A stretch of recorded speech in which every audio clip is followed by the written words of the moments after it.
So we're on back with part two, Trump-Dome and immigrants. And I just want to give you a little more on the immigrants before we get into Trump-Dome. All right. So again, you know, now who the devil is. All right. Has come down onto you having great wrath because he knoweth that he have but a short time. Again, he has in a lot of time, okay, that he cannot pass people. And you read about that in Job. Give me a minute. This is Job 14:5.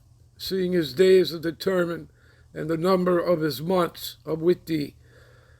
Thou hast appointed his bounds. So there's a boundary that he cannot pass. Do you understand? And he knows that. You understand that? Again, this kingdom, America, Babylon the Great, the valley of the shadow of death, the pit, is no different than the Egyptian, okay, or the Babylonian, ancient Babylon, or Medo-Persia, or the Edomites first coming into power, calling themselves the Greeks, and morphing into the fourth and final beast of the Roman Empire. And this is just the last leg and extension of the revived Roman Empire. America is the eighth and final head of this Edomite beast system, which comes out of the previous seven. Okay, and the seventh head was Britain, okay, the British Empire, Britannia. Right? America was started off by 13 British colonies. You understand, people? And this stuff is all here in the scriptures as well as in circular history. All right? Anyway, oh yeah, let me take you to a video here by the mayor of Chicago. All right? Give me a minute. Now, what I do find interesting is that when 30,000 Ukrainians sought asylum here in the city of Chicago, nobody said a mumbling word. But all of a sudden, indigenous people who are trying to get to a land that was robbed from them through colonization, they want me as a black man to be mad at them? Now, what I do find interesting...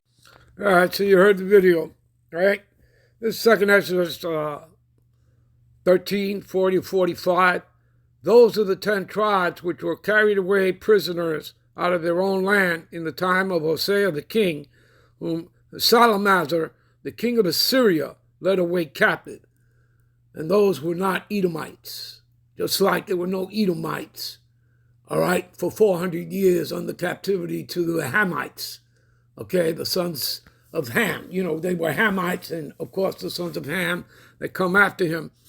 But they would be known as what? Black, right? They're Africans, okay? So these are the 10 Indian tribes, the northern kingdom of Israel, okay? And he carried them over the waters, and so they came into another land. But they took counsel among themselves that they would leave the multitude of the heathen and go forth into a further country whenever mankind dwelt, and that they might keep their statutes, right, the laws, statutes, and commandments, which they never kept in their own land. And they entered into the Euphrates by the narrow places of the river. For the Most High then showed signs for them and held back the flood, held still the flood, till they were passed over. For through that country there was a great way to go, namely a year and a half. And the same region is called Asareth. Asareth by, the scholars, is also known as Ophir. It's talking about the Americas. Starting with South America, they made a stop there, and then they made a stop into Central America, which are the Antilles Islands, known as the Caribbean, and then even into North America itself. You understand that, people? That was not Edomites. That was not the so-called white man. Those are the 10 Indian tribes. And then you, of course, know, when Columbus came here, okay, what is it, 300, 1,100. 1,100 of my people of the tribe of Ephraim were placed onto 4 Spanish ships in 1492. Only 300 survived the trip back to Seville, Spain. Thus began the Atlantic slave trade. You can read that in a book of titled Black Indians by Katz. All right.